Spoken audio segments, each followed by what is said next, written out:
How to use StockX bids and asks, please offer. Now, StockX function like a livestock market where prices are determined by supply and demand. Now, instead of fixed retail price, you could transactions happen when a buyer's bid match a seller's ask.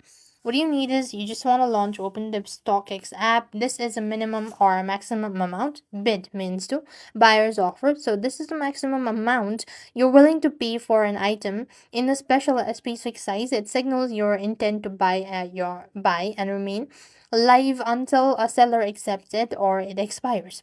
This is the price, that means ask, or seller's price means price a seller is requesting for their item. The lowest ask is the current market price for an immediate purchase as well. And what you need is, if you want to place a bid, you just have to select the item size, just like this. You just want to go ahead and select it, so, and you have these sell, ask, or buy these item, right? You could simply go ahead and sell or ask, and here you could just go ahead and select please ask, enter the exact amount. This is how you're supposed to bid, all right? And select review ask. Once you've done that, you have to tap in or add in your credit card and the details, and add your payment and shipping details, review the total included shipping fees, and then the confirm. This week you're supposed to use StockX bid and ask. So with that, we've completed our steps. Thank you for watching. See you in our next video.